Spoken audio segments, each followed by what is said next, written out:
So welcome. If you don't know me, my name is Leanne Cho, and I am a author illustrator. And so recently I illustrated a picture book called Oh No, the Answer Here. It's written by Adam Rex and it's published by Chronicle Books.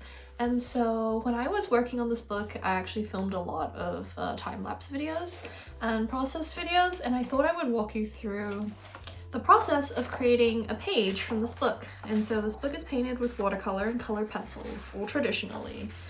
And this is the spread that I figured I would walk you guys through. It's a very, very fun spread, and it was super duper complicated. So let's just get started. Hello, and welcome to VoiceOver Leanne. So I worked on this book with Procreate, which is what this time lapse is currently showing. At first I started out working on this book. I really wanted it to have a cutout of the rooms because there's so many things happening in the story in this spread. So at first I was like, all right, let me just do this two-dimensionally, like a cutout of a house, and that was what was happening in the really beginning, but I realized that it just didn't work out, and I actually had to face my demons, which in this case is perspective, and try to find the best way to figure this spread out. And so that's what a lot of this early stage is. I'm just noodling around, testing out the perspective, which I hate, and trying to figure out how it could look good. And so right now I actually...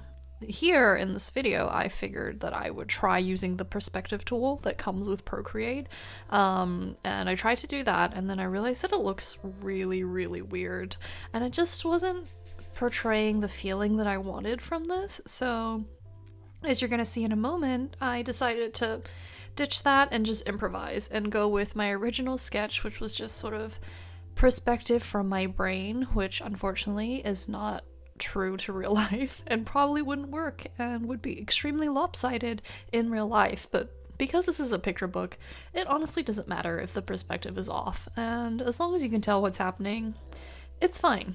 At least that's what I told myself. So here I'm just figuring out all of the details. This sketch took me so long. This sketch took me eons to finish. This sketch took me, I think, close to 29 or 30 hours to finish and figure out this sketch. It was definitely the most difficult of this entire book. As you can see, I spent hours and hours redrawing, trying to figure out how this page could look and how we could convey the story in a way that would make sense for the reader. And so here I'm finally settling on the final sketch, which I sent in to my editor and to my art director, which you're gonna see in a minute. And so I sent that in, this is pretty much it. But then I got notes back and they said, actually, can you switch this aunt and move her upstairs instead? Well, they simply said to move the aunt because in the spread, the main thing is that the girl's reacting to the wolf, which suddenly appears as one of the aunts in the story. And so I needed to move the aunt who was in the bottom with the bathroom door open because it was too distracting. So I decided to move her upstairs, which obviously involved a lot more redrawing, but eventually we settled on a sketch, and then I started to work on color studies. And I do color studies digitally. I add colors and figure out what I think would look better, and this helps me when I have to start to paint traditionally, which is what I did for this book. And so now we're starting out painting. So this book was painted traditionally, like I said, it was painted on watercolor paper. Here I am, I usually lay down a wash of lights and darks just to sort of establish where everything is and to make myself not too afraid of the white paper. And then I go in with Nichiban masking tape. So here I am, I'm taping off areas that I want to keep clear, at least for now, so that I don't have to paint around them later. And so I'm cutting out this Nichiban tape on the paper really lightly with a really sharp X-Acto knife. And so what this does is, because I'm working with watercolor paper and it's hot press, it means that the watercolor paper tends to soak up paint really, really quickly compared to cold press paper. So hot press paper is very flat, it's very smooth, and cold press paper is the kind that's really rough and has a lot of texture, so all the water and paint seeps into those areas and then it stays wet for longer. But because hot press paper soaks up paint so quickly, it's hard to paint large areas without the parts drying and then causing weird patterns across. And because I'm a weird perfectionist, I like painting large swaths of watercolor with as little texture as possible. I don't know why. And the only way to do this with hot press is to tape down these areas so that I don't get paint on them and I don't have to spend my time painting around things and waiting, and then the paint will dry before I paint it around the entire thing and I end up with a weird texture on it. I don't know if that makes sense, but essentially that's what I do. And then with watercolor, you want to start out with lights to darks, which is what I'm doing here. So I start out with the big areas that are lighter than everything else.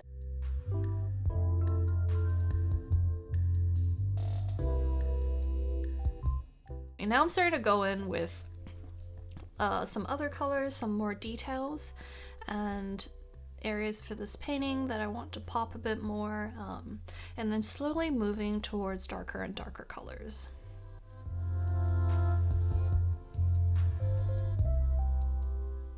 So painting is usually my favorite part of the process.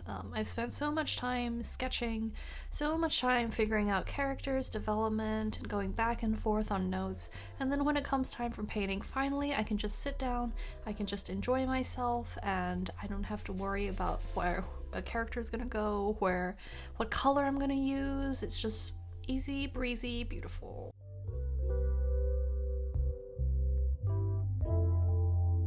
So before you just saw that I used dry brush to get the wood grain on the texture for the floors, which I really like.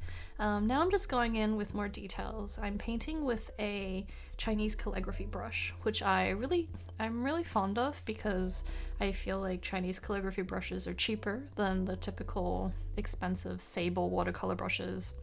They hold a lot more paint, but they also can go from really thick to really thin lines, so you don't need a lot of brushes, and you can kind of just stick to one or two, which is what I do in this painting.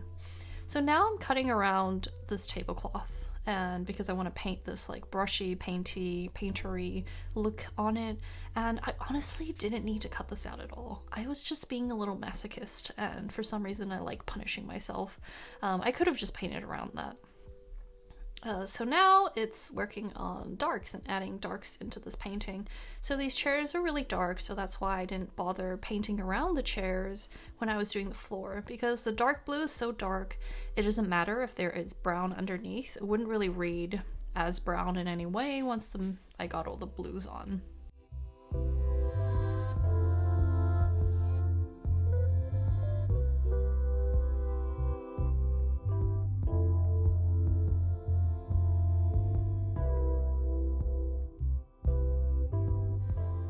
So now I'm adding the staircase, which honestly is one of my favorite parts of painting this painting, I think. It just really brought out the entire piece. At this point I was kind of like, oh my god, this is the worst thing I've ever made. And then I put in this dark staircase and I was like, oh, actually this is kind of fun. And so here I'm also starting to add in some dark details and shadows to the staircase. These shadows do not make sense physically. This would not exist in the real world. I am a bad painter in that there is not really a source of light here. I just like to have fun and not stress myself out about light sources, which I don't know, might be to my detriment, but as long as I'm enjoying it, I think that's the most important part. And as long as this reads like it's a staircase and it's three-dimensional, around this point that I'm starting to feel kind of sick of this painting. And so that's when I start to treat myself and I start to peel off all of this tape. That might be one of the biggest reasons why I push through and like cut out all this tape meticulously, so that later on, when I'm absolutely dying and I do not want to work on this painting anymore, I can just peel off this tape and it's so satisfying. That's why I love this Nichiban tape, because it just peels off so cleanly and none of the paint gets underneath. It doesn't take off any of the paper with it, unlike masking fluid, which some of you might have used before. I like that it's really, really clean, and it's just a great time. It's a great time for everybody, and it kind of gives me more energy to like go back into the painting and try my best and to keep on painting. Or else by now I'm done. I don't want to work on it. I think it looks bad, and I think I've been working on it for so long but there's nothing to show for it.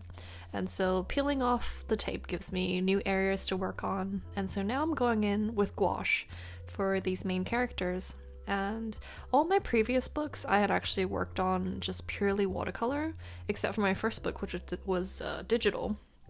But for this book, I wanted to do the characters in gouache because I felt like when I used watercolor before and the characters were all painted in watercolor, they didn't really pop off the page. And so I wanted them to feel a bit more like they had more substance. So that's why I decided to use gouache. And it was also like a trial run for me because I'd never painted with gouache before, and I didn't want to fully commit to doing a book in gouache. But it turns out I really like it because now all the books I've done since this book are done in gouache. And I feel like it's really fun. It's a lot less high stakes than watercolor. As you can tell with me describing this entire process of painting watercolor, it's entirely stressful. It's very, very stressful for me. There's so much planning that needs to be done. If you make a mistake, you make a mistake, and there's no way to undo the mistake, really. You kind of have to live with it, and you can't really paint over it, just like you can with acrylic or gouache. Which is why I think I'm switching over to gouache so I could just have a bit more fun and not be as stressed. So now I'm adding in little details to make this house a home. Now I'm adding in the doors, adding some more details, darkening some bits.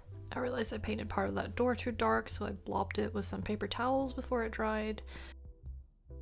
Now I have to work on these tiny paintings, and this was the point where I wanted to die. Like, I was done with this painting. I did not want to keep on working on these tiny little paintings that I was like, no one is gonna care about.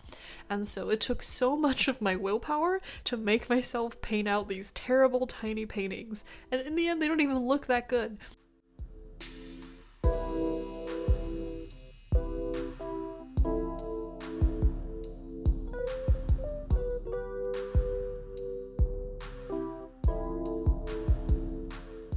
I had no patience at this point. And when I have no patience, that's when I usually also treat myself to starting to go in with color pencil.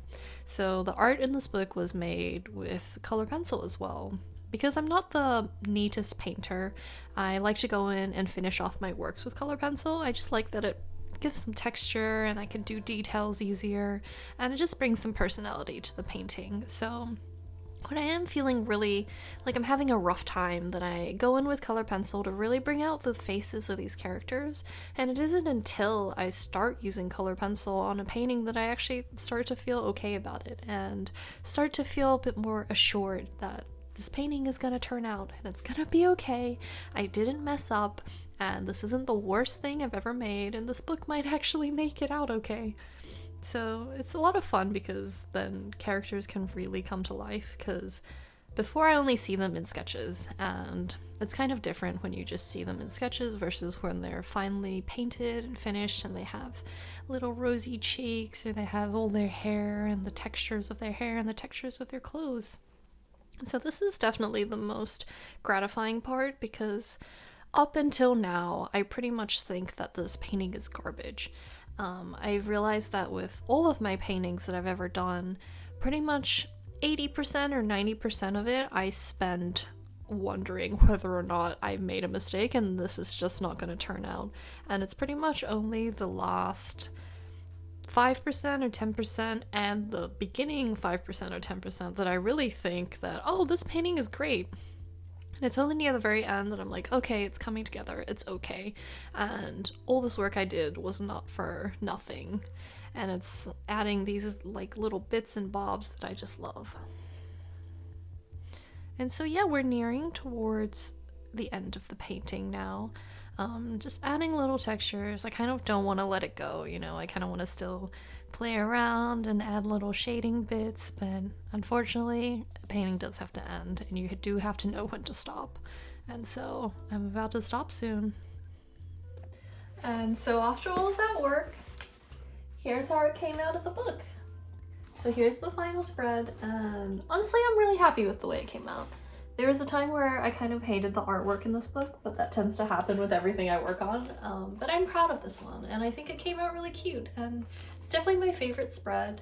Hopefully you guys learned something from this video, or you just had fun, had a good time, or you just zoned out and stopped watching. If you're still watching, congratulations! You should go buy my book, Oh No, the Answer Here, written by Adam Rex, published by Chronicle Books. You can order it anywhere books are sold. You can go to your local bookstore, see if it's there. If it's not there, you can be like, you should get this book. It's perfect for anyone who has an aunt, anyone who is an aunt, anyone who wants to be an aunt. Pretty much perfect for everybody. So thank you so much for watching. Let me know if you enjoyed this video.